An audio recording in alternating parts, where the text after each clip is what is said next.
많은 분량을 자랑하는 애니메이션을 한 번에 다 본다. 이름하여 장편 몰아보기.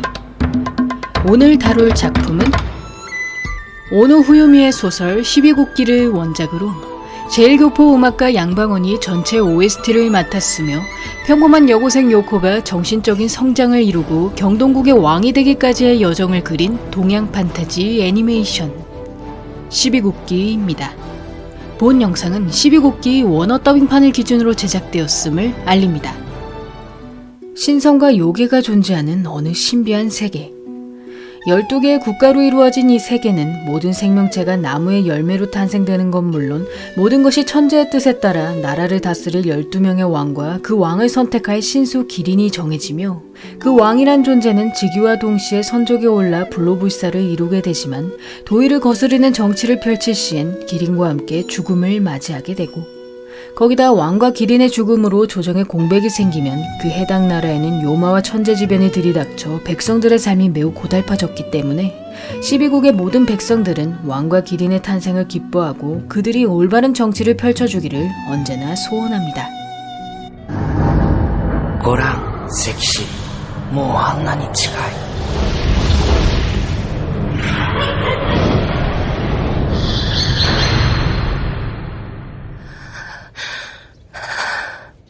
またいつもの夢の話？そんなこといちいち気にするもんじゃないわよ。美容院。帰りによって髪を黒く染めてくるのよ。おい、新聞。あ、はい。なんで春休みのうちに美容院に行かせないんだ？娘が髪を染めてるなんて疑われたら恥ずかしいだろ。俺のこのくせに赤目だなんて。 태어날 때부터 붉은 머리칼을 지니고 있던 소녀 나카지마 요코는 가부장적인 부모 밑에서 여자라는 이유로 순종적인 태도를 요구받고 자라왔으며 그로 인해 남들의 시선을 극도로 신경쓰는 착한 아이 콤플렉스를 지니게 되었고 이에 고등학교 2학년이 되어서도 반장 자리를 떠맡게 된 요코는 어느 날 반에서 따돌림 당하던 스기모토 유카란 인물로부터 아침 인사를 받게 되자 그녀와 어울리면 자신도 미움받을지도 모른다는 생각에 남들 앞에선 그녀를 모른 척 무시합니다. 그리고 다음날 이상한 꿈들로 인해 잠을 제대로 자지 못한 요코는 학교 쉬는 시간에 갑자기 자신을 찾아온 케이키란 인물을 만나게 되는데 失礼をここは危険です。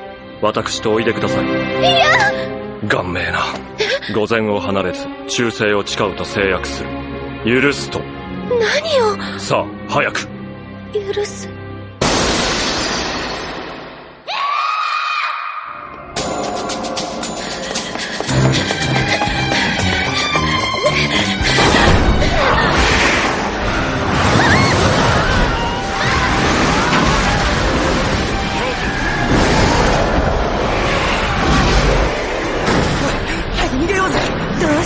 面白いじゃない。さあこれあなたは私の主。これはその証。あれだけでも切っていただかなければ。私には使えない。ではヒンマンをお貸しする。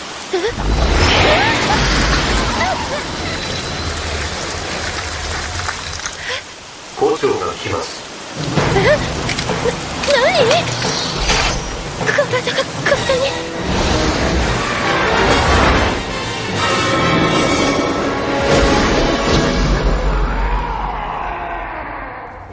경동국의 왕만이 쓸 수 있는 칼 수우도를 사용하는 요코의 모습에 경동국의 기린 케이키는 자신의 선택이 틀리지 않았음을 깨달으며 그녀를 12국의 세계로 데려가려 하고 그러나 요코가 자신을 따라오기는커녕 오히려 유카가 요코의 선의를 이용해 본인까지 데려가 달라고 보채자 결국 케이키는 12국의 세계로 가는 통로인 식을 열어 요코와 유카 그리고 유카의 남자친구인 아사노까지 데려갑니다.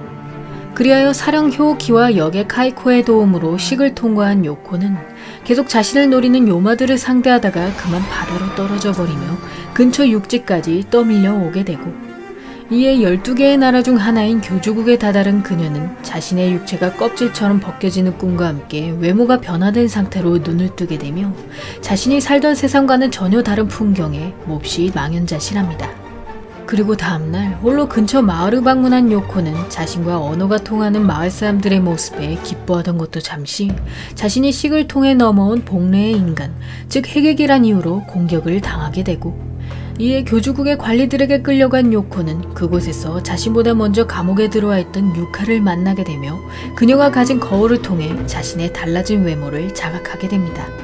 한편 사령인 한쿄와 함께 케이키가 있는 곳으로 향하던 아사노는 한쿄가 잠시 주변을 살피러 간 사이 홀로 그 숲을 돌아다니던 케이키를 발견하며 그에게 어째서 요코를 이곳에 데려왔는지를 따져 묻고, 그 순간 갑자기 머리 위로 한쿄의 시체가 떨어지는 것을 보게 된 아사노는 케이키가 기린의 약점이었던 피냄새로 인해 쓰러지는 것을 발견하며 그런 케이키에게 다른 기린이 다가와 그의 뿔을 봉인하는 것을 목격하게 됩니다. 私たちはどうなるんですか？悪けりゃ死刑ってとこだな。どうして私たちが死刑なんですか？王は開脚が国に災いをもたらす侵略者だと仰せだ。浅野くん。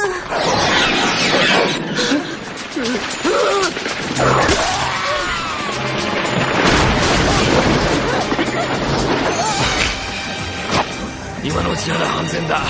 どいて！早く逃げねえと。びくともしない。あんにゃろ、俺たち踊りにしやがったな。剣が。河野民が3人死にました。どうかおやめください。人は死ぬものだ。だがわしは世界を守らねばならぬ。開脚。いいえ、大化がお嫌いですか？得体の知れぬ者にこの世界を侵されてよいのか。お前はケーキを送り届け、再び開脚を終え、これで見える。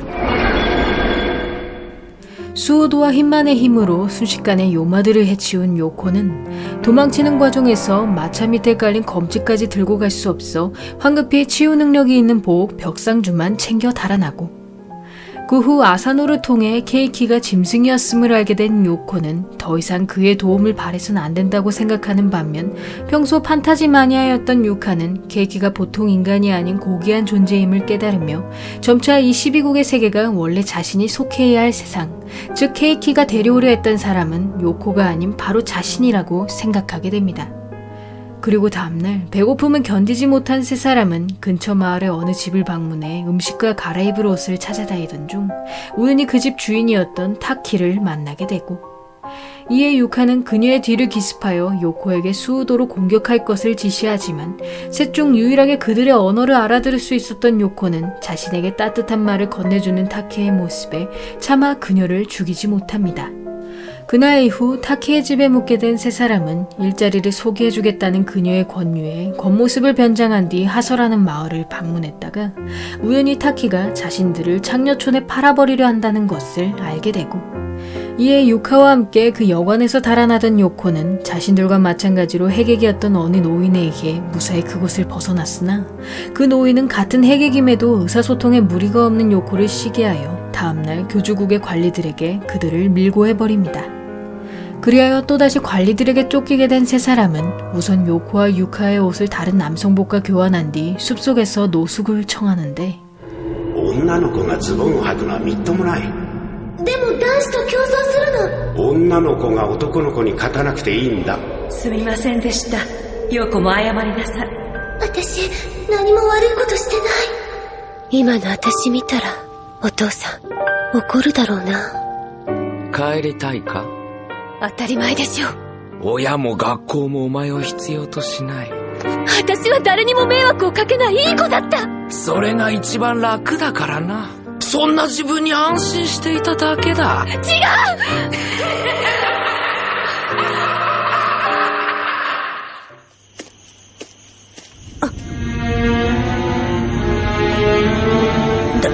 誰？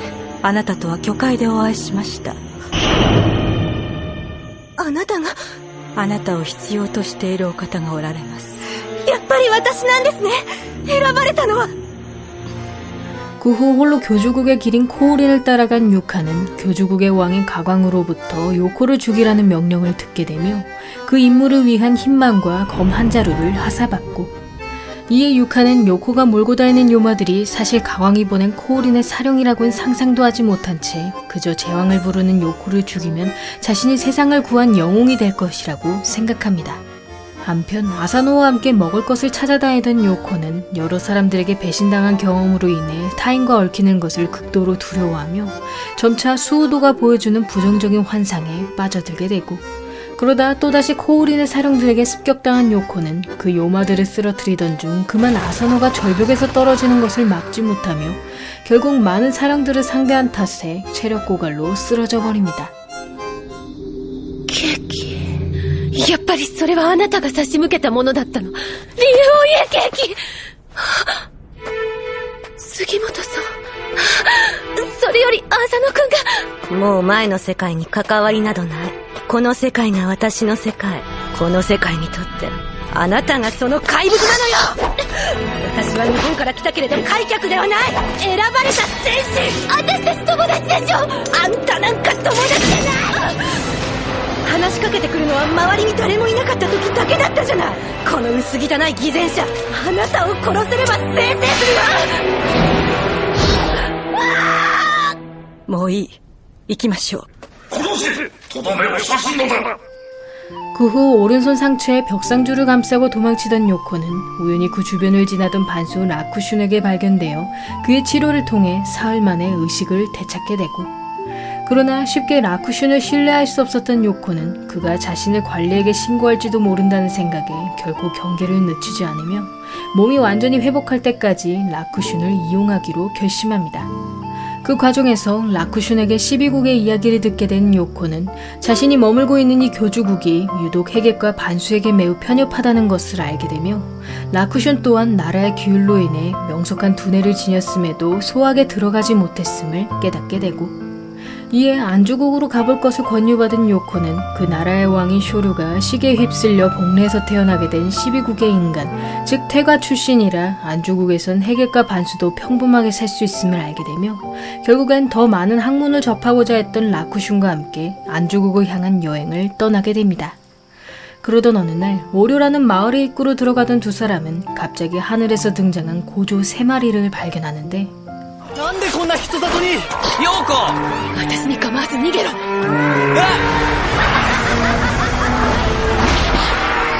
子、みんなを助けたくても無理だ。私がみんなを助けたいだってお前たちが教えてくれたんだ。人は結局自分のために生きてるんだ。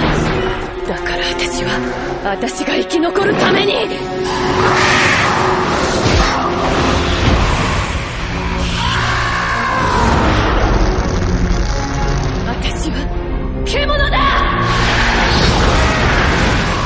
그렇게 고조를 쓰러뜨린 요코는 사람들에게 깔린 라쿠슌의 모습에 황급히 벽상주로 그의 상처를 치료하려 하지만 그 순간 오류의 마을 입구가 열리면서 라쿠슌이 그 마을 관리들에게 자신을 신고할지도 모른다는 불안에 휩싸이고, 이에 무심코 라쿠슌을 두고 도망쳐버린 그녀는 생명의 은인을 내버려뒀다는 죄책감에 몹시 괴로워하며 또다시 수호도가 보여주는 푸른 원숭이의 환상에 빠져들게 됩니다. 戻ってネズミを探してとどめを刺す。やめろ。お前が他人を助けたいなんて思うわけがない。知り合いが怪我をしていたら助けたいと思うのが当たり前じゃないか。お前は化け物だ。やめろ。もしあの時殺してしまっていたらよかった。お前、あいつはお前を利用するために助けたんだぞ。私を助けてくれたことには変わりはない。そしてお前を裏切るんだ。裏切られたっていいんだ。私が相手を信じることと相手が私を裏切ることとは何の関係もなかったんだ。どんなに裏切られたって誰も信じない卑怯者にはならない。お前は死ぬんだ。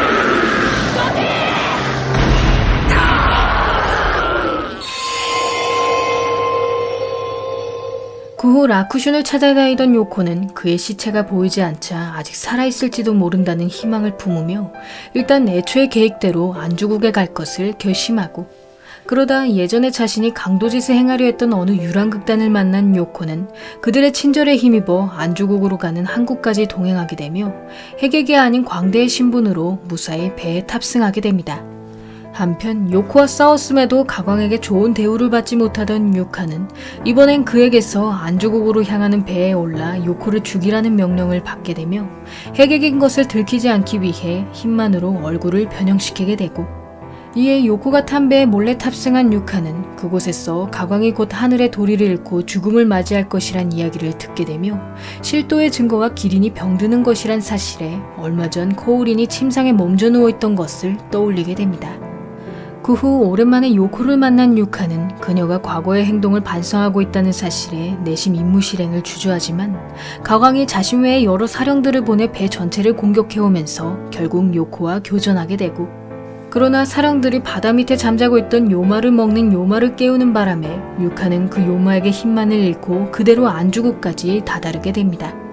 그런 유카와 마찬가지로 안주국에 도착한 요코는 그곳에서 자신을 기다리던 라쿠슌을 만나게 되며 도망친 자신을 책망하기는커녕 더 잘 챙겨주지 못했다고 후회하는 그의 모습에 몹시 감동하게 되고, 그날 이후 라쿠슌을 진정한 친구로 받아들인 요코는 박릉이란 도시에서 그와 함께 묵을 곳을 찾던 중 우연히 핵액 출신의 학교 교사 헤키 라크진이란 인물을 만나게 됩니다.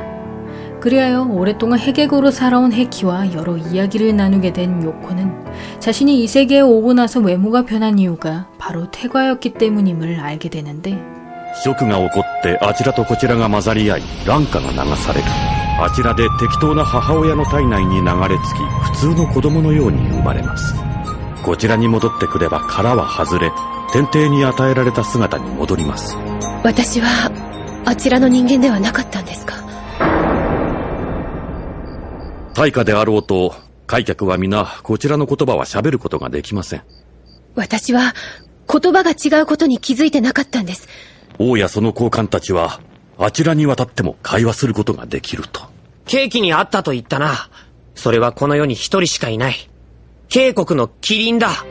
キリンは天意に従って王を選ぶ。ケーキはお前に何か言わなかったか？私の前に膝をついて頭を下げたんだ。キリンは決して王以外の者の前に膝を折らない。あなたは渓谷の新たな王です。 그렇게 자신이 경동국의 왕이었음을 알게 된 요코는 라쿠슌이 갑자기 자신에게 경어를 사용하는 건 물론 신분 차이를 이유로 곁을 떠나려 하자 그에게 라쿠슌이 자신의 친구로 있을 수 없다면 옥자 따위 필요 없다는 것을 이야기하고, 그런 요코의 마음에 몹시 감동한 라쿠슌은 그녀의 친구이자 조력자로서 함께 안주국의 왕궁을 방문하며 인간화된 모습으로 연왕 쇼류와 그의 기린 엔키를 만나게 됩니다. 그리하여 정식으로 연왕과 이야기를 나누게 된 요코는 현재 경동국에선 선왕의 여동생인 조에이가 뿔을 봉인한 케이키를 증거로 본인을 왕이라 주장하고 있음을 알게 되며 그런 조에이를 지원하고 있는 인물이 바로 교주국의 가광이었음을 깨닫게 되고, 그러나 자신에게 왕의 자격이 없다고 생각하던 요코는 다시 원래 세계로 돌아가고 싶다는 마음과 가엾은 경동국의 백성을 구하고 싶다는 마음이 공존하게 되며 결국엔 자신의 반신이나 마찬가지인 케이키를 구하기 위해 왕의 운명을 받아들이게 됩니다. 한편 안주국에서 새로운 신분을 얻은 유카는 12국 세계의 언어를 배우기 위해 헤키를 찾아갔다가 요코가 경동국의 왕이 될 운명이었음을 알게 되는데, 中島もう逃げない。何をしているヨコ！牝馬をつけずに！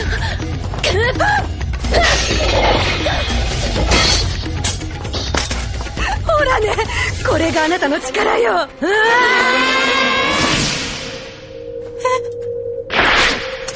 ヨーコ！手を出さないで。私に王の資格があるのかを知りたいんだ。肥満をつけずにどうして言葉が。杉本、その刀はお前には使えないな。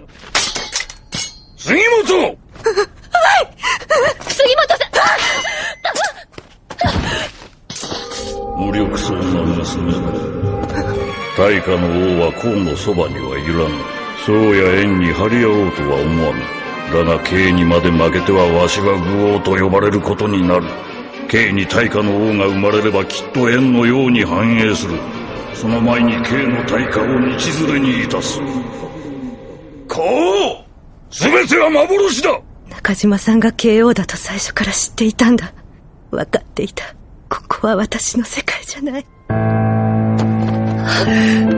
帰りたい。 사실 가광은 안주국을 500년 동안 번영하게 만든 연왕 쇼류에게 열등감을 가졌으며 그가 오랫동안 성군으로 있을 수 있는 이유가 모두 태과 출신이기 때문이라 생각하였고 이에 가광은 경동국의 새로운 왕도 태과 출신임을 알게 되자 자신의 정치 능력이 경왕과도 비교당할 것을 두려워하여 케이키의 말과 인간화를 봉인한 뒤 조에이가 경동국의 위왕으로 등극하는 것을 도와줍니다. 그러나 자신의 계획이 모두 들통나버린 가광은 이번엔 직접 칼을 들고 요코를 제거하려 하지만 더 이상 그가 죄를 범하는 걸 원치 않았던 코오린이 주인의 명령을 어긴 채 공격으로부터 요코를 보호하고 이에 실수로 코오린을 죽이고만 가광은 기린의 죽음으로 자신의 목숨 또한 이제 얼마 남지 않았음을 깨달으며 지금까지 코오린의 충언을 귀담아 듣지 않았던 자신의 어리석음을 뒤늦게 뉘우칩니다. 그 후 조에이로부터 케이키와 옥자를 되찾기로 결심한 요코는 연왕의 군대와 함께 경동국을 습격하며 막강한 군사력으로 단숨에 케이키가 갇힌 금파군까지 쳐들어가고 이에 벽상주로 케이키의 봉인을 푼 요코는 정식으로 다시 그와 충성서약을 맺으며 경동국의 군사들에게 자신이 진정한 이 나라의 왕이라는 것을 증명해 보입니다. 聞け！ジョエイが誠の王ならば、なぜ逮捕を鎖で繋いだ？逮捕は私に従う。その様を見てなお疑うなら、剣を向けるがいい。まだわからぬか。お前たちが真に従うべきは誰であるかを。慶応陛下を。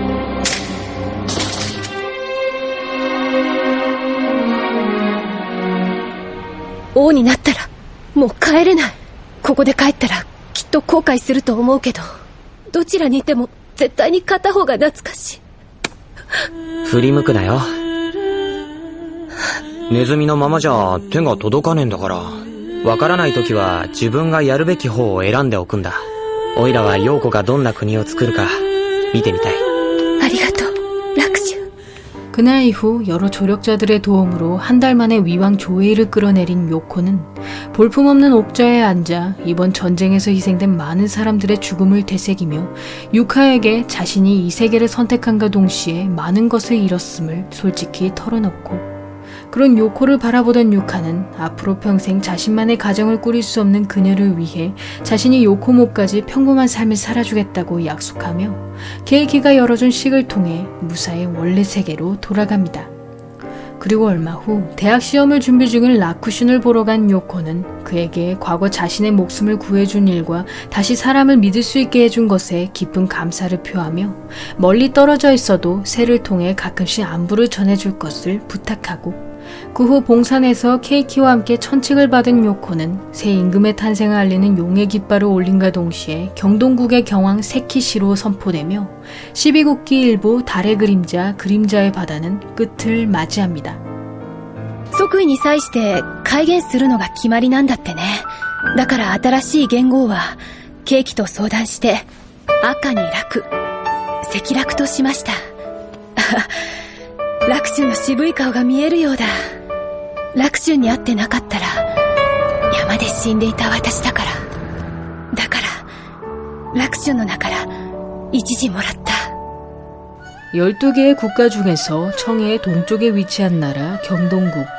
달왕의 300년 치세로 번영을 이루던 경동국은 뒤이어 박왕과 비왕 그리고 기린 케이키가 선택한 왕인 여왕까지 연이은 여성 왕들의 폭정으로 나라가 기울게 되고 특히 여왕 조카쿠의 경우 자신의 기린인 케이키를 연모하는 바람에 궁중의 모든 여인들에게 시기와 질투, 폭력을 일삼았으며 그로 인해 하늘의 뜻을 잃고 케이키가 실도의 병에 걸리자 그를 살리기 위해 스스로 왕위에서 내려오게 됩니다.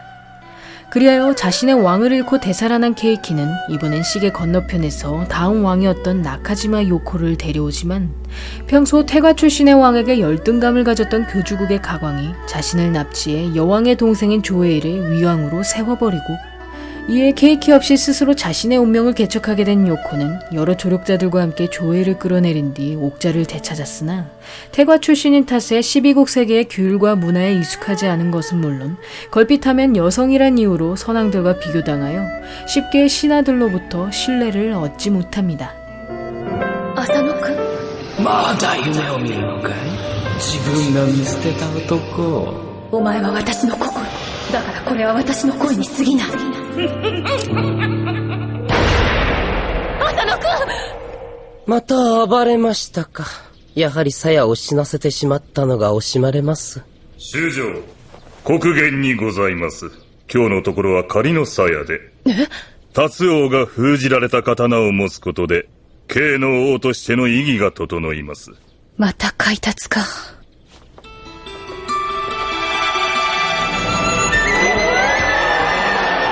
関氏陽子。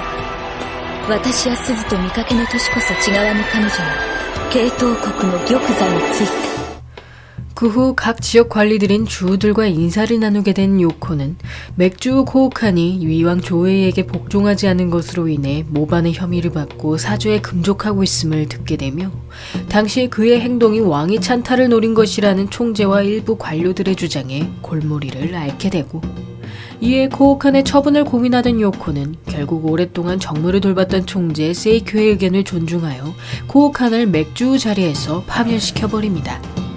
그리고 얼마 후 자신의 교육을 담당하던 태사 우이쿄의 식사 초대를 받게 된 요코는 그녀와 즐겁게 이야기를 나누던 것도 잠시 갑자기 금군이 들이닥치는 것을 발견하며 우이쿄를 비롯한 삼공과 천관장이 코우칸의 처분에 불만을 품어 시역을 꾀했다는 것을 알게 되고 이에 몹시 분노한 요코는 우이쿄의 해명도 듣지 않은 채 그녀를 밀쳐냈다가 군사들의 제압으로 우이쿄가 사망하는 것을 목격하게 됩니다.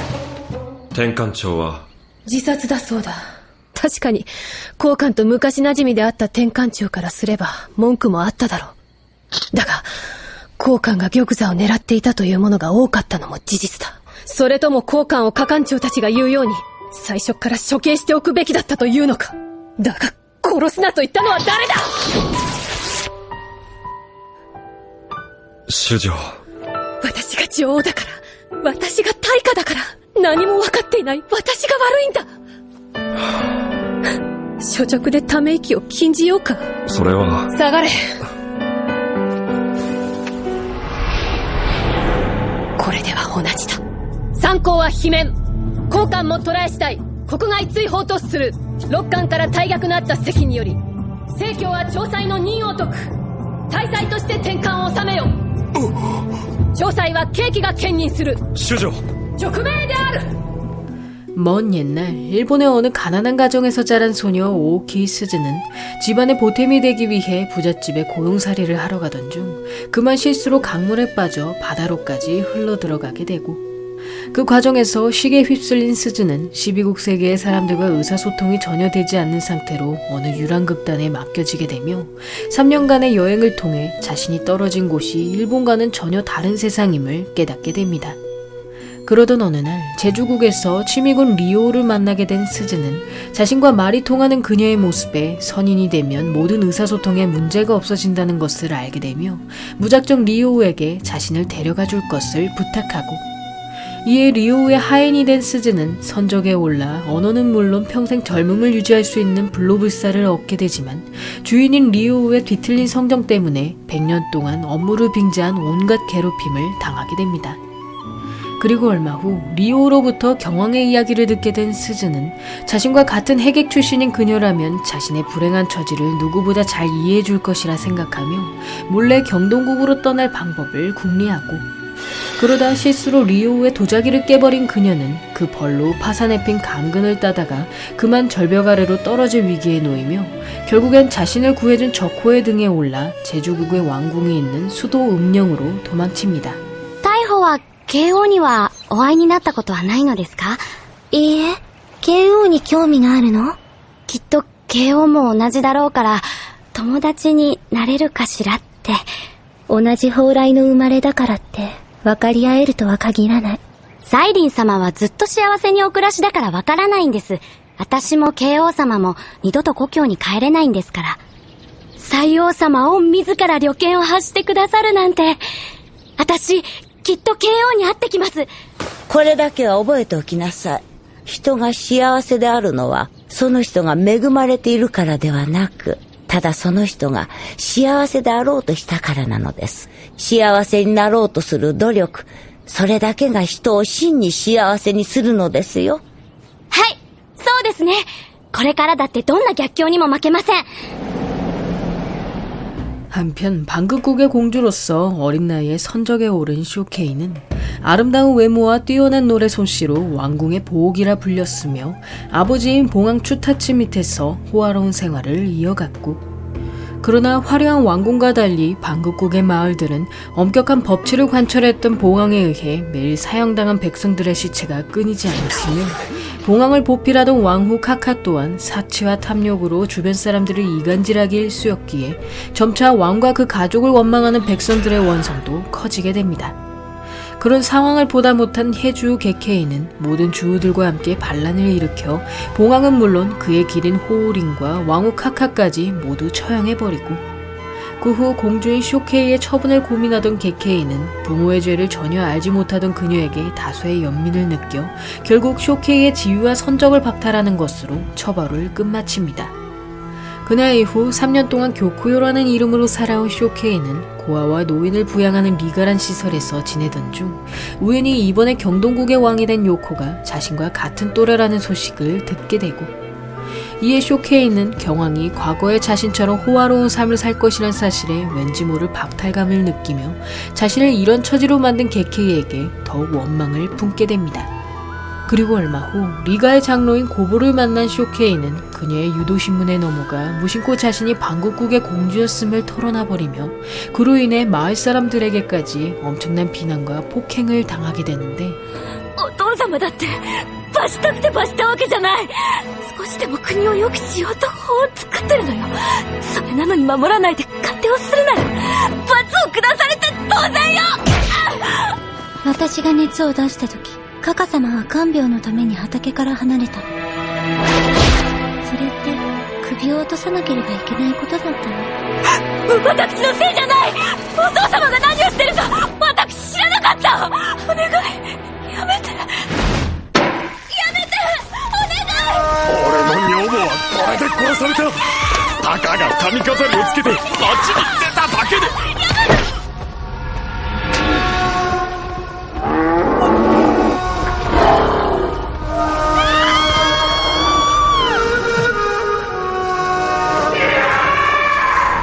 傾向の兵たちだ。 그렇게 해주 게케이의 도움으로 위기에서 벗어난 쇼케이는 방긋국에서 추방당한 뒤 공주국의 공항 슈쇼우의 하녀로 들어가게 되며 어린 그녀에게 머리를 조아리는 것에 엄청난 치욕을 느끼게 되고 그 모습을 지켜보던 슈쇼우는 쇼케이가 봉황을 보필하지 않은 채 그저 30년간 호사스럽게 살아온 것은 공주의 책임을 다하지 않은 것이라 이야기하며 그녀가 본인의 잘못을 깨닫게 하기 위해서라도 계속 하녀일을 시킬 것임을 밝힙니다. 그러나 점차 억울함을 넘어 증오까지 느끼게 된 쇼케이는 경황의 옥자를 찬탈한 뒤 공황에게 복수할 것을 결심하여 그날 밤 값비싼 장신구들을 훔쳐 달아나고 그 후 류북국을 방문한 쇼케이는 공주국의 도난 신고로 인해 병사들에게 붙잡힐 위기에 놓이자 때마침 자신과 같은 방에서 묵고 있었던 라쿠슌을 범인으로 지목해버립니다. 그러나 라쿠슌이 안주국의 신분보장으로 금방 풀려나면서 쇼케이가 공황에게 쫓기던 방긋국의 공주란 사실이 발각되고 이에 그녀는 재물을 밝히던 류북국의 관리들에게 장신구를 상납하는 조건으로 풀려나며 그 사건의 인연을 계기로 라쿠슌과 함께 여행길에 오르게 됩니다. 今まで王の難民にはたくさんあった。先の王は随分憎まれてるな。私のせいじゃないわ。あんたのせいだよ。公主になったからにはその責任が生まれるんだよ。知らなかった。だって知ってなきゃいけなかったんだ。それってボロを着るより恥ずかしいことだってわかるか？何の努力もなしに絹を着てる連中もいるさ。でもな、努力もなしに与えられるってことはその値打ち分のことを要求されているんだ。全部私のせいだというの？慶応だって。何も知らずにこちらに流されてきたくせに今は王宮の中で贅沢な暮らしをしている。それでも私だけが責められるの？慶応は国と民に責任を負っている。間違ってることを盾にとっても誰も認めてくれねえんだ。聞きたくないの。 한편 케이키에게 총재 역할을 맡긴 요코는 경동국 백성들을 위한 정치를 공부하기 위해 리가의 장로이자 도리를 아는 비선 에노를 찾아가며 대외적으로는 안주국을 방문한 것처럼 꾸민 뒤 에노로부터 왕이 알아야 할 기본 지식들을 배우기 시작하고, 그 사이 경왕의 빈자리를 채우던 관료들은 코우칸의 세력이 없어진 것을 기회 삼아 청관장으로 강등한 세이쿄를 중심으로 정치를 펼치며 왕의 대리나 마찬가지였던 케이키를 따돌린 채 선왕 때부터 이어져온 자신들만의 관행을 행합니다.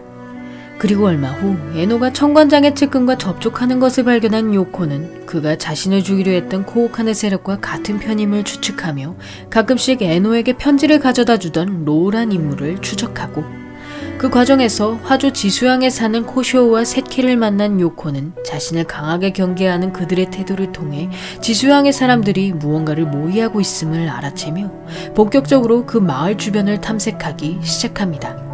한편 경동국행 배를 타기 위해 주남국을 방문한 스즈는 우연히 과거 자신이 신세를 졌던 유랑극단을 발견하며 그곳에서 자신처럼 복례의 해객인 아사노를 만나게 되고, 이에 아사노는 자신과 말이 통하는 스즈의 등장에 드디어 이 게임을 끝마칠 때가 왔다고 생각하며 경왕이 되었을 것으로 예상되는 유카를 만나기 위해 스즈와 여행길에 오릅니다. 그리하여 아사노와 함께 경동국으로 향하게 된 스즈는 셰이슈란 소년으로부터 여권이 없는 아사노를 도와주는 대신 돈을 요구받게 되자 갑자기 해객인 자신들의 처지에 서러움을 느끼게 되는데, あの人は言葉が通じないの。その辛さが。ばっか見て。単に人より不幸なのを自慢してるだけじゃねえの？ひどい！私こんなに辛いのに！開脚でなきゃ辛くないわけ。帰る家があるんでしょ？だからこうして遊んで！家はないよ。誰もいない。ショックっていうのか。突然崖が崩れて。王様も逮捕も死んだって言うから、甲が荒れるのは分かってた。たくさんの人が食われた。父ちゃんも。あのあんちゃんにあげたの、母ちゃんの露見だ。でも死に目には会えたんでしょ？私は生きてるか死んでるかだって。本当にそう思う？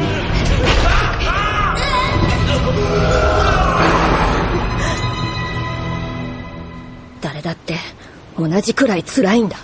本当に苦しかったら人間はそこから抜け出すために必死になる。抜け出さなかったのは姉ちゃんは不幸に気持ちよく浸ってただけじゃないのか？どうしたの？頭痛い。大丈夫。寝てればすぐ治るんだ。 그 후 아픈 세이슈를 돌보던 스즈는 그가 요마에게 당한 상처로 인해 눈까지 실명된 것을 발견하며 황급히 경동국의 수도인 요천으로 향하고, 그 과정에서 화주 지수양의 탁봉을 방문한 스즈는 하룻밤 묵을 숙소를 찾기 위해 잠시 세이슈를 아사노에게 맡겨두지만, 이 12국 세계를 게임 속 세상이라고 생각했던 그는 세이슈도 요마처럼 자신을 죽이려 할지도 모른다는 공포에 휩싸여 홀로 그 자리를 벗어나 버립니다. 그런 아사노를 따라 나서려던 세이슈는 눈이 보이지 않은 탓에 그만 지수양장 쇼코우의 마차 앞을 가로막게 되며 그 향장의 지시에 의해 그대로 달리는 마차에 깔려버리고, 그 사고 장면을 목격한 요코는 아무도 나서지 않는 마을 사람들의 모습에 이상함을 느끼며 뒤늦게 달려온 스즈에게 이미 숨을 거둔 세이슈를 보내줍니다. 한편 향장의 마차를 쫓아간 아사노는 쇼코우에게 세이슈를 죽인 이유에 대해 따지며 총을 겨누던 것도 잠시 점차 천재 중심의 이 세계관이 불공평하다는 그의 의견에 공감하게 되고, 이에 쇼코우의 편으로 돌아서게 된 아사노는 경왕이 목숨을 위협받고 있다는 소식에 유카를 데리고 원래 세계로 돌아갈 것을 결심하며 화주 가오우의 명령으로 지수양 명곽에서 마을 사람들의 처형을 담당하게 됩니다. セイシュ、ごめんね。港からすぐ医者に連れて行けばよかった。自分を哀れんで泣いているのじゃ死んだ子に失礼だよ。人が泣くのには2つあるんだなって思った。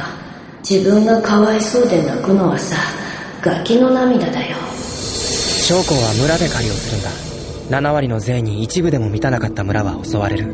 でもそれじゃ働き手がいなくなるじゃない。時々たくさんの人が運ばれてくるんだ。どこかの難民なんだろうけど、ここでは将校が王なんだ。忘れろっていうの、清舟を。車は止まらず、誰も呼び止めようともしない。止水の郷長、多分そうだと思う。人を人とも思わないけだものよ。それに止水は不税が7割なのよ。税は収穫の1割が基本のはずだ。どうして王は将校みたいな奴を許しておくのかしら。 그 후 에노에게 쇼코우에이를 상의하던 요코는 향장인 그가 화주 가오의 보호를 받아 지금까지 마음대로 지수양을 다스려왔음을 알게 되지만 자신의 증언만으로는 그를 비롯한 탄관오리들을 모두 붙잡을 수 없었기에 그 마을 주변에서 기회를 노리기로 결심하고 한편 라쿠슌의 도움으로 경동국에 들어온 쇼케이는 경왕에게 복수의 화살을 돌리는 것을 그만둔 채 처음 목적대로 지수양에서 새로운 호적을 얻어볼 것을 결심하며 수도만큼 번영한 도시로 유명했던 명곽을 찾아갑니다. 그곳에서 우연히 마을 사람들의 처형 장면을 보게 된 쇼케이는 자신이 거열형을 당했던 기업과 아버지가 범했던 과오들을 떠올리게 되며 무심코 그 처형장을 향해 돌을 던져버리고 이에 병사들에게 쫓기게 된 그녀는 때마침 그 현장에 있었던 요코의 도움으로 무사히 도망치게 되며 도중에 칸타이란 인물을 만나 그들의 거처에서 신세를 지게 됩니다. 止水郷長将校和州公画法に使えるもう一匹のけだものだ。なぜ誰もそれを王に言わないの？たとえ国がどういう状態か知らないのだとしても、その報いは必ず慶王に帰る。誰かが教えないといけないわ。玉座とは何か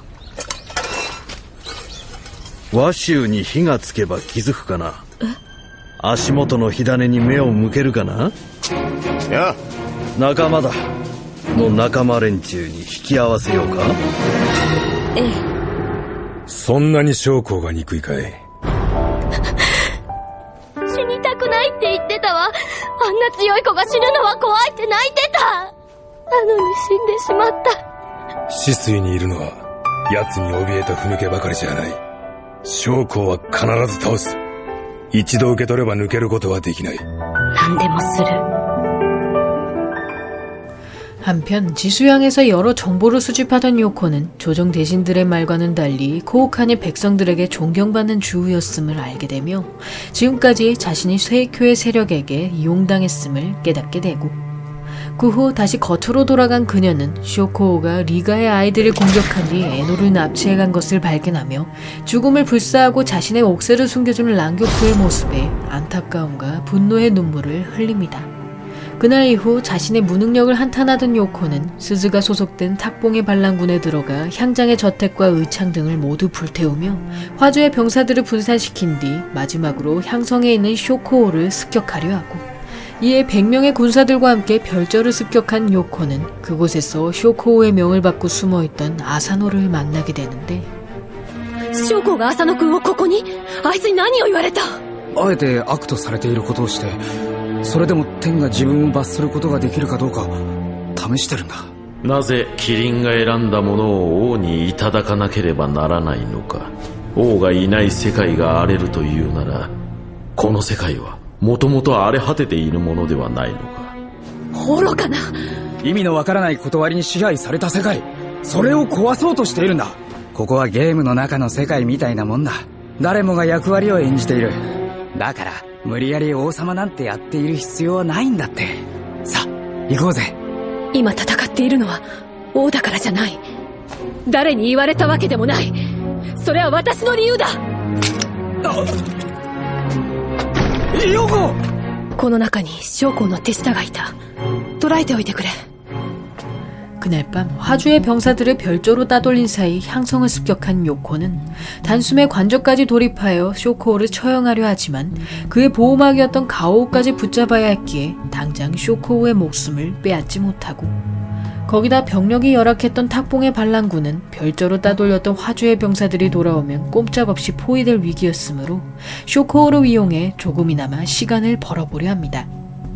그 모습을 지켜보던 아사노는 자신이 쇼코우의 부하였던 것을 이용하여 몰래 쇼케이가 소속된 명곽의 반란군을 불러오려 했으나 도중에 향성의 병사들에게 들켜 죽음을 맞이하게 되고 그 순간 탁봉의 상황을 미리 눈치챘던 칸타이가 자신의 군사들을 이끌고 탁봉에 도착하면서 쇼코우의 향성을 완전히 장악하는 것에 성공합니다. 私ね、本当は慶王様に会いたくて来たの。開脚の王様ならかわいそうな私を助けてくれるって思ってた。慶王を恨んだ。同じ年頃の娘が王になったって聞いて許せなかったわ。ラクシュに会えなかったらきっと今でも恨んでいたと思うわ。楽春。あの人の友達なんだから、きっと慶応もいい人だと思うわ。私だ。その慶応は私だ。今の話を聞いて黙っておくのはできないから。それであの開脚が。慶応を守ってくれ。あなたが本当の慶応なら、将校や画法を罷免すれば済む。私は漢に信用がない。私には何の権限もない。私は至らない王だ。たくさんの民が無意に殺され、重税や区役を課せられていることも知らなかった。すまない。 한편 탁봉의 난 소식을 들은 세이쿄는 요코의 허락 없이 왕의 군대인 금군을 출정시키며 가오가 지수양의 사람들을 압박하는 것에 힘을 실어주고, 이에 경왕이 자신들을 버렸다고 여기던 탁봉의 주민들은 방긋국의 공주인 쇼케이와 리오우의 하급선인인 스즈의 강한 설득을 통해 금군의 출정이 경왕의 뜻이 아님을 받아들이며 다시 한번 자신들의 왕을 믿어보기로 결심합니다. 金軍は誰の許しを得て拓宝に来たのか。主上。お前たちの主はいつから盛況になった。金軍すべてを反乱軍とみなすが良いか。すべて知っておいでになる。主上の御前にあって何故許しもなく神戸を上げるか。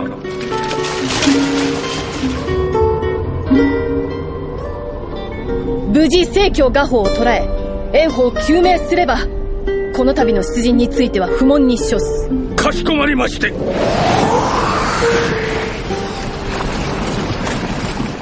그 후 자신을 도와준 병사들에게 감사를 표하던 요코는 명곽의 반란군을 이끈 칸타이가 바로 맥주우의 장군 세이신이었음을 알게 되며, 고우칸이 주우 자리에서 파면당한 뒤에도 계속 경왕인 자신을 믿고 화주의 상황을 알리려 했음을 깨닫게 되고, 이에 지난번 삼공과 총관장의 시역도 사실은 세이쿄를 추방시키려다가 오히려 반격을 당한 것이었음을 알게 된 요코는 세이쿄의 세력을 모두 내쫓은 뒤 이번 반란의 주역들을 조정으로 불러들이며 자신의 왕권과 여러 기관의 기강을 바로잡으려 합니다.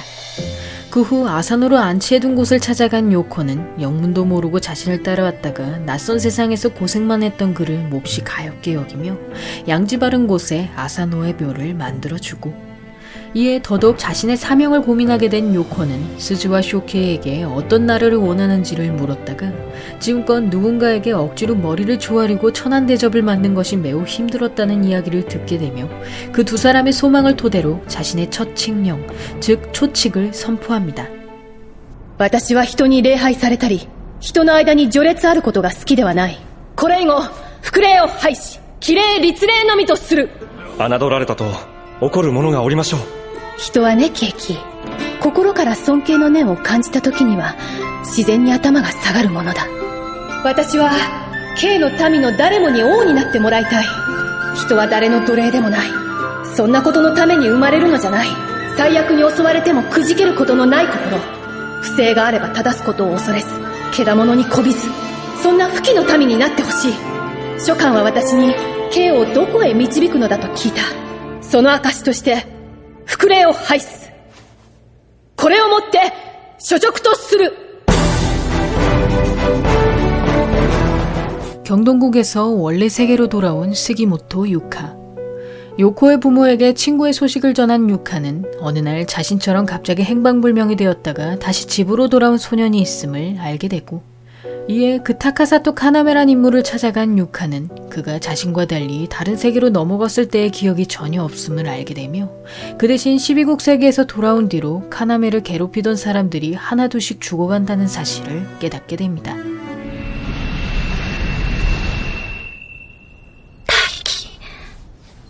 悲しいの？珍しいこと。黒い髪のキリン。それが生まれるとき、世界に大変な吉事あり。伝説にはそうありました。 대극국의 기린을 지키는 역의 하쿠 산씨는 봉산의 사신목에 기린의 난과가 열린 것을 발견하자 매일 그 열매 곁에서 기린이 태어나기만을 손꼽아 기다리고, 그러나 갑작스런 시기에 의해 열매가 복내로 흘러들어가면서 대극국의 기린이었던 타이키는 태과로서 타카사토 카나메란 인물로 살아가게 됩니다. 그렇게 10년의 세월이 흘러 평범한 소년으로 성장한 타이키는 인간의 육체임에도 기린의 본성이 남아있던 탓에 무심코 자신의 머리를 만지려던 할머니의 손을 뿌리쳐버리고, 이에 할머니에게 미운 털이 박힌 그는 한겨울에 잠옷 차림으로 마당에서 벌을 받던 중 우연히 자신을 부르는 듯한 하얀 손에 이끌려 다시 12곡 세계로 돌아오게 됩니다. 12の国には12の王。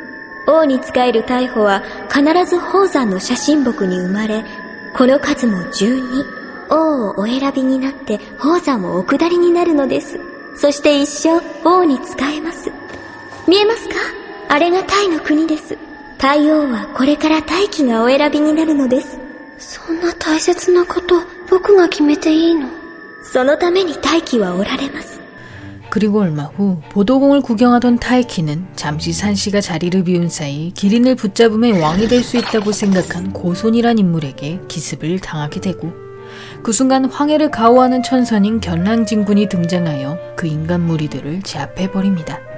그 후 여선 요오카에게 치료를 받은 타이키는 그녀로부터 기린은 왕을 선택할 때 왕기라는 것을 느낄 수 있음을 듣게 되며, 그런 인물을 왕으로 섬기는 것이 바로 천의임을 알게 되고, 그러다 이번엔 외부인이 타이키와 접촉하는 것을 발견한 여성들은 그가 스스로의 몸을 지킬 수 있게 하기 위해서라도 짐승의 모습으로 전변하는 방법과 사령을 얻는 기술을 가르칠 것을 결심하여 가장 최근에 왕을 선택한 기린인 케이키를 봉산으로 불러들입니다. 진큰, 세큰, 본묘왕호, 규규 요리츠료, 작고. こんなに簡単に指令になるのですか？これは小物でしたから。その反挙の時などは睨み合って半日を過ごしました。刺激されている間は指令は決して逆らいません。相手が根負けするとキリンはその名を読み取り妖魔を縛ります。さあやってごらんなさいませ。 그리고 얼마 후 태왕이 되고자 하는 사람들이 봉산으로 승산해 오면서 타이키는 수많은 사람들의 왕기를 살피게 되고, 그 과정에서 대극국의 금군장군 교소우를 만난 타이키는 그를 보자마자 왠지 모를 공포를 느끼게 되며, 그 엄청난 기운이 왕기라고는 생각도 하지 못한 채 교소우를 피해 다니기 급급합니다. 그러다 승주사의 장군인 리사이와 친해진 타이키는 교소우처럼 추우를 가지길 원했던 그녀의 영향으로 자연스레 교소우와도 어울리게 되며, 나중엔 그 두 사람과 함께 추우 사냥을 떠나게 되는데, コウは私が怖いか？いいえ、もしもコウが私に欠けたものをご存知なら言ってはもらえまいか？火って暖かくて明るいものですけど、あまり強いと怖いでしょ？それと一緒なんです。すごいなって思うんです。なんだかすくんでしまってごめんなさい。コウは良いお子だな。いいえ、そんな。大国は良い国になろう。 그날 밤 거대한 요마의 흔적을 발견한 교소우와 리사이는 타이키와 함께 어느 동굴 속으로 들어갔다가 도철이란 최상급 요마를 맞닥뜨리게 되고, 이에 곧장 도철을 상대로 절복의식에 들어간 타이키는 오로지 교소우를 지키겠다는 일념으로 오랜 시간에 걸친 기싸움을 펼치며 결국엔 도철 고우란을 자신의 사령으로 만드는 것에 성공합니다. 그 모습을 지켜보던 교소우는 타이키의 엄청난 잠재력에 놀라움을 금치 못하며 자신이 그의 왕이 될 제목이 아니었음을 인정한 뒤 날이 밝자마자 봉산에서 하산을 시도하고, 그 소식을 들은 타이키는 지금 헤어지면 다신 교소우를 만날 수 없다는 사실에 곧바로 그의 뒤를 따라 나서며 그 간절함에 의해 전변까지 성공하게 됩니다.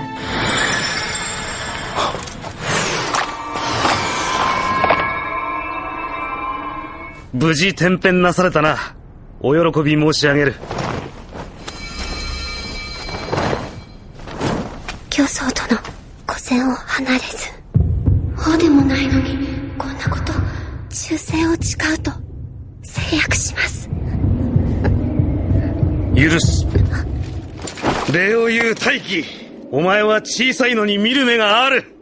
그렇게 교소우를 태왕으로 선택한 타이키는 자신이 천의를 거슬렀다는 죄책감에 시달리며 언젠가 교소우가 하늘에게 죽임을 당할 것이라 생각하고, 이에 무사히 천칙을 받은 후에도 불안을 떨쳐버리지 못하던 타이키는 자신을 축하해주러 온 케이키에게 모든 고민을 털어놓으며 자신의 이기심 때문에 대국국이 멸망할지도 모른다고 이야기합니다.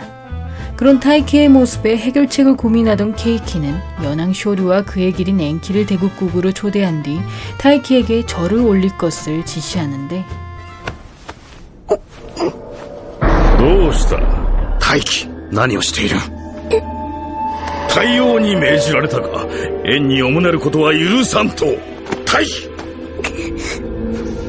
このまま頭を下げるだけのことだろうがやめろアホすっかり悪玉に浸りやがってお前たちが言い出したんだがキリンは偽りの制約などできはせん王の分際で見てきたように言うんじゃねえ 사실 그들이 타이키에게 절을 요구했던 것은 기린이 자신의 왕 이외에는 머리를 숙일 수 없음을 알려주기 위한 연극이었으며 그 일을 계기로 타이키는 자신이 거짓 서약을 했다는 죄책감에서 완전히 벗어나게 되고 그리하여 10년 만에 왕이 탄생한 대국국은 다시 나라의 평화가 찾아올 것이라 기대하던 것도 잠시 태왕즉위 1년 만에 모종의 사건으로 갑자기 타이키와 교수호가 모두 실종되어 버리면서 대국국은 더 큰 혼란에 빠지게 됩니다.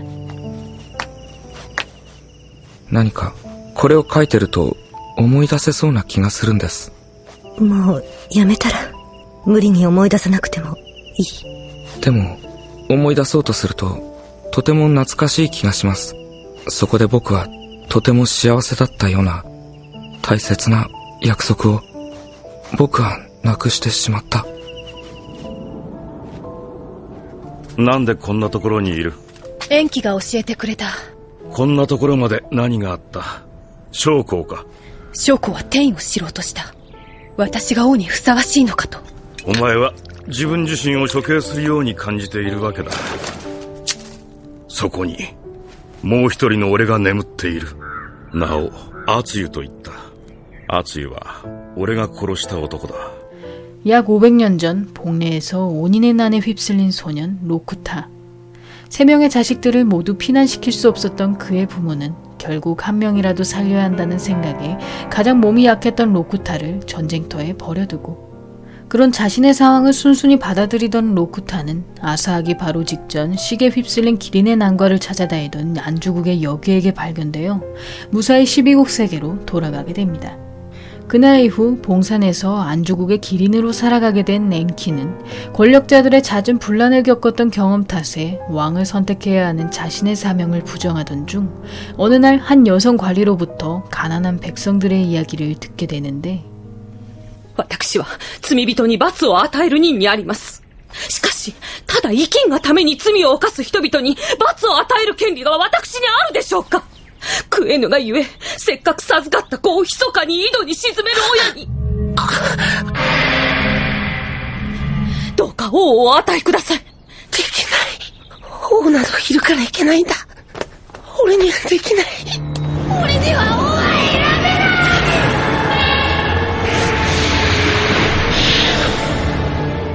과거 부모에게 버려진 트라우마로 무심코 명식을 열게 된 랭키는 복내에서 코마츠가의 후계자이자 태과였던 코마츠 나오타카라는 인물을 만나게 되고 이에 첫눈에 그가 안주국의 왕이 될 제목임을 알아본 랭키는 본인이 미끼가 되어서라도 백성들을 구하려는 그의 모습에 깊은 감명을 받게 되며 결국엔 전쟁터에서 나오타카만을 겨우 구해낸 뒤 그에게 옥자를 넘겨주기로 결심합니다. お前、国が欲しいか欲しいな。痩せ細った国でもか関係ない。この海にも戻れない。それでもよければお前に国をやる玉座が欲しいか欲しい。天命をもって主上にお迎えする。御前を離れず忠誠を誓うと誓約申し上げる。許す。これだけ何もなければかえって好き勝手できていっそやりやすいだろうよ。宝山とやらに行こうか。任せておけ。 그렇게 20년의 세월이 흘러 안주국을 안정적으로 재건해 나가던 연왕 쇼르는 어느 날 신하들 몰래 자맹을 나섰다가 원주가 모반을 계획한다는 소문을 듣게 되며 그 주모자가 원주 겐카이의 아들인 아추유임을 짐작하고 그 소식을 들은 엔키는 전쟁 자체를 막으려는 노력보단 강행 돌파로 큰 희생을 막겠다는 쇼류의 태도에 실망감을 감추지 못하며 문득 오래전에 자신이 이름을 지어준 친구이자 부모에게 버림받고 요마 밑에서 자랐던 코우야란 소년을 떠올리게 됩니다.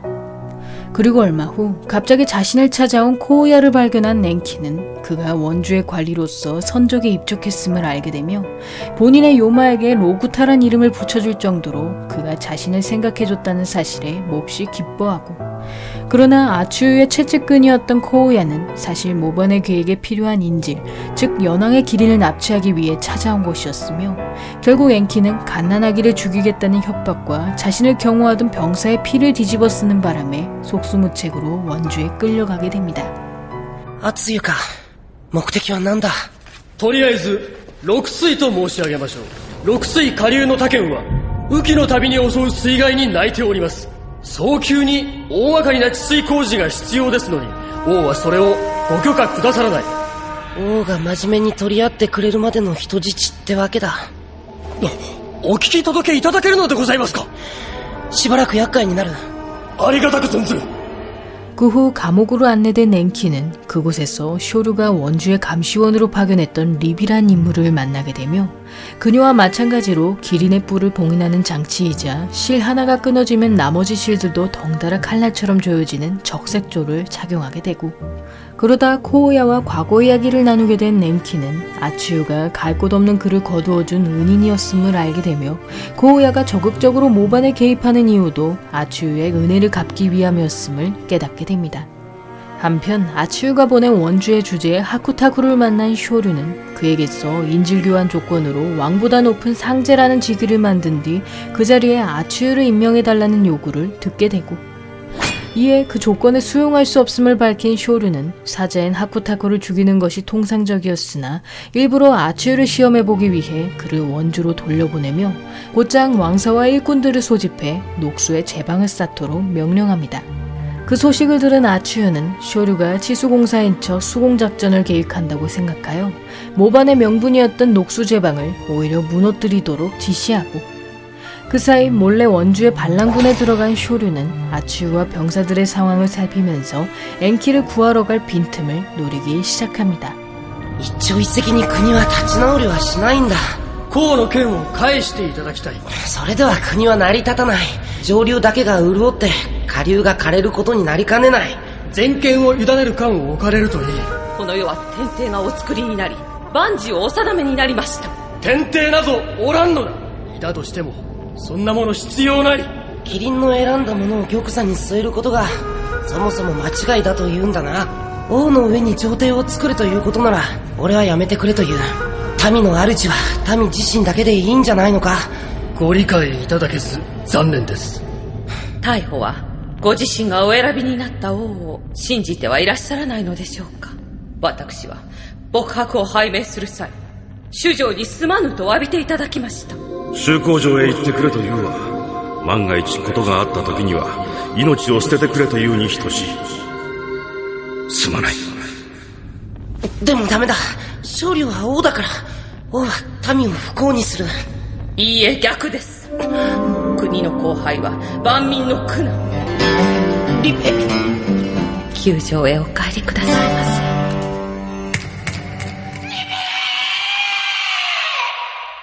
적색조의 살상 능력으로 인해 죽은 리비의 피를 뒤집어 쓰게 된 엔키는 그대로 기절한 채 일주일 동안 깨어나지 못하여 그 사이 코우야로부터 새로운 적색조를 받게 되고, 그러나 그 붉은 실이 뿔까지 닿지 않았음을 깨달은 엔키는 모반의 회의감을 느끼던 어느 여성 관리에 의해 지하도로 도망치게 되며 그곳에서 혀가 잘린 노인과 아츠유에게 유폐당한 원주 겐카이를 발견하게 됩니다.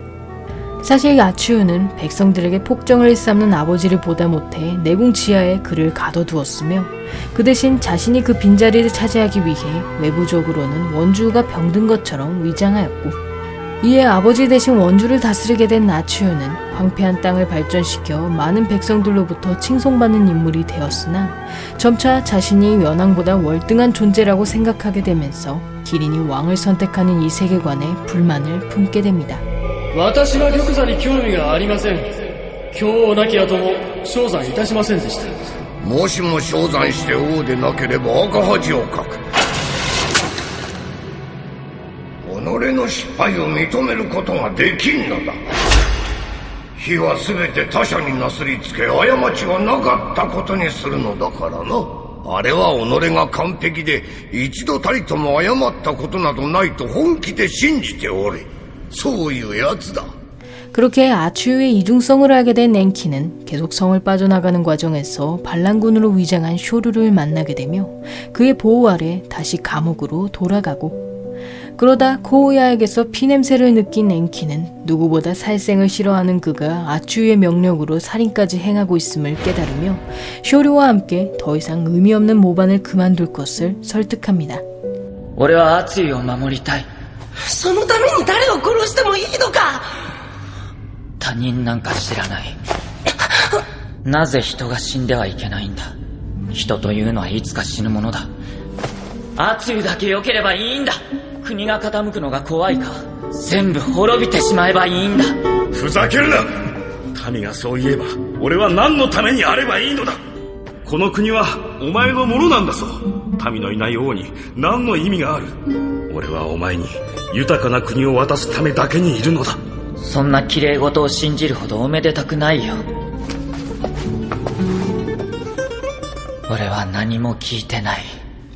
그 후 아추유를 찾아간 엔키는 그에게 겐카이의 유패를 언급하며 지금껏 왕과 그 관료들을 무시했던 행태들을 지적하지만 아추유는 엔키의 납치가 코우야의 작전이었음을 이야기하며 자신의 모든 혐의를 합리화하고, 그 순간 제방을 부수라는 명령에 분노한 하쿠타쿠가 아추유의 앞에 등장하며 현재 병사들로부터 제방을 지키는 사람들이 바로 원주의 백성들임을 이야기합니다.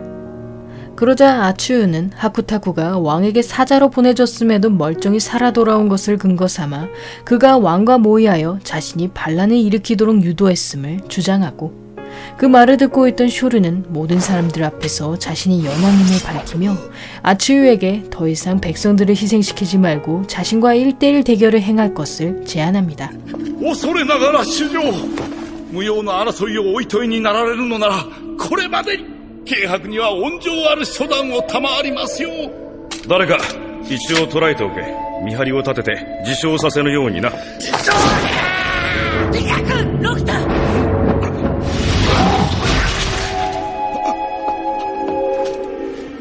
今楽にしてやる。荒野言ったろう。俺はお前に豊かな国を手渡すためにあるのだ。行く場所なんかないんだ。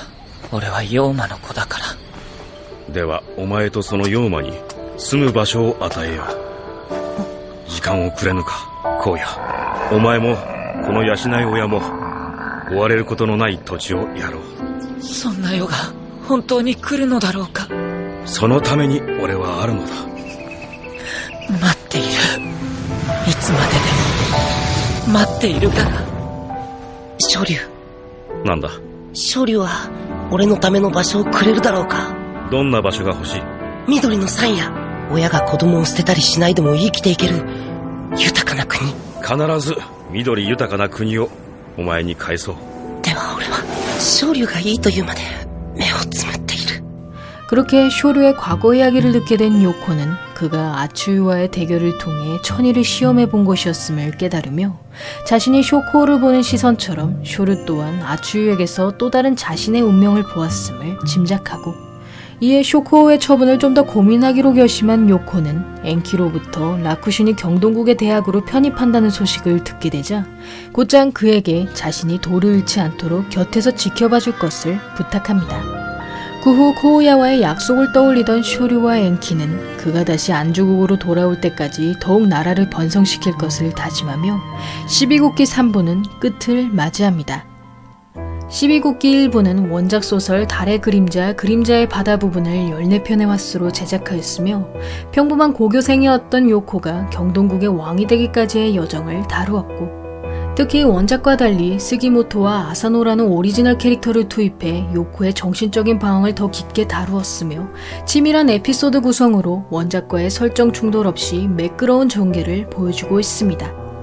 개인적으로 본 작품에서 가장 인상 깊었던 점은 흔히 이 세계물에서 부여되는 대부분의 주인공 보정 없이 현대인이 고대 판타지 세계에 떨어진 상황을 매우 현실적으로 묘사했다는 것이며, 그 과정에서 타인의 비위를 맞추는 것에 급급했던 요코가 점차 정신적인 성장을 이루고 왕의 자질을 얻어가는 모습이 몹시 감동적이었고, 거기다 작중 배경을 전혀 알려주지 않은 채로 시작되는 전개 방식 또한 계속되는 요코의 시련으로 인해 다소 답답한 느낌을 지울 수 없었지만, 후반으로 갈수록 밝혀지는 정체와 여러 초반 설정들이 맞물려 가면서 결국엔 결말에서 엄청난 희열과 깊은 여운을 선사하고 있습니다. 12국기 2부는 원작 소설 바람의 말리 여명의 하늘 부분을 18편의 화수로 제작한 애니메이션이며, 경황이 된 요코가 반란을 통해 조정을 장악하는 과정을 다루었고, 그 속에서 같은 또래의 여성인 스즈와 쇼케이를 투입하여 요코가 진정한 군주로 성장하는 모습을 더욱 극대화하고 있습니다. 특히 작중의 세 인물은 각각 부족한 배경 지식으로 자신의 뜻을 관철하지 못하는 요코와 자신이 세상에서 가장 불행하다고 생각한 스즈, 자신에겐 아무런 죄가 없다고 여긴 쇼케이까지 3명 모두 초반엔 자신의 불행한 처지를 합리화하려는 모습을 보이며, 결국엔 후반 화주 지수양의 반란을 통해 본인들의 어리석음을 마주한 뒤 진정한 군주에 대한 고찰과 정신적인 성장을 이루게 되고, 거기다 달의 그림자 편에 이어 오리지널 캐릭터인 아사노를 투입하면서 이 세계로 떨어졌지만 결코 요코처럼 주인공이 될 수 없었던 인물의 비극과 그 어떤 세상도 자신에게 평탄한 삶을 보장해주지 않는다는 것, 즉 아무리 현실 도피를 해도 결국 그 도망친 공간도 본인의 또 다른 현실임을 이야기하고 있습니다. 개인적으로 본 작품에서 가장 인상 깊었던 점은 현재 집권 중인 왕들 중에서 유일하게 현대인 출신이었던 요코가 자신의 초칙을 신분주의의 상징인 복례 폐지로 정한 것이며, 그 초칙을 통해 계급 없이 평등한 사회에서 살아온 그녀의 사고방식을 보여준과 동시에 모든 백성을 동등하게 대하겠다는 왕의 포부를 표현하였고, 거기다 원작에서 그저 부패한 관리에 불과했던 쇼코우를 애니에선 모든 것이 천지의 뜻대로 돌아가는 세상에 불만을 품고 천의를 시험하는 인물로 그려내어 태생부터 운명이 정해진다라는 불합리한 이치와 그 정해진 운명에 순종할 뿐인 모든 12국 세계의 수동적인 인간들을 비판하고 있습니다. 12국기 3부는 원작 소설 내용에 앞뒤로 오리지널 스토리를 첨부하여 앞선 에피소드들과 연결하는 동시에 비교적 깔끔한 마무리를 그려냈고, 그 중에서도 대국국 에피소드는 제작 당시 원작 소설에서 타이키와 교소우의 스토리가 완전히 마무리되지 않았기에 애니 또한 다소 급하게 결말이 난 모습을 보이고 있으며, 현재 국내에선 정발되지 않았지만 2019년에 백은의 언덕 검은달 시리즈로 대국국의 후속편이 발매되었습니다. 개인적으로 본 작품에서 가장 인상 깊었던 점은 두 에피소드 모두 12국기의 중심 설정인 천의에 대한 의구심과 군주의 자격이란 주제를 다뤘다는 것이며, 특히 안주국 에피소드의 경우 아츠유가 겉으로만 민의를 외친 인물이 아닌 실제로도 백성들을 잘 보살폈던 관리였기에 연왕 또한 천의의 정당성을 되물을 수밖에 없었고, 이에 작중 스토리는 민의를 대변한 아츠유와 천의를 대변한 쇼류라는 각 세력의 대결로 전개되지만, 결국엔 권력욕에 눈이 먼 아츠유가 자신이 내세운 모반의 명분, 즉 백성들을 위하는 마음을 저버리고 갑자기 권성징악과 천의의 위대함이란 결말로 마무리되면서, 이번 에피소드만은 설정의 틀에서 벗어나 주제를 좀 더 심오하게 풀어냈으면 어땠을까 하는 아쉬움이 남습니다. 여기까지 12국기였고요. 여러분의 구독과 좋아요는 힘이 됩니다. 구독을 하시면 다음 영상을 더욱더 빨리 만나보실 수 있습니다. 그럼 많은 시청과 관심 부탁드리면서 다음 편에서 만나 뵙겠습니다.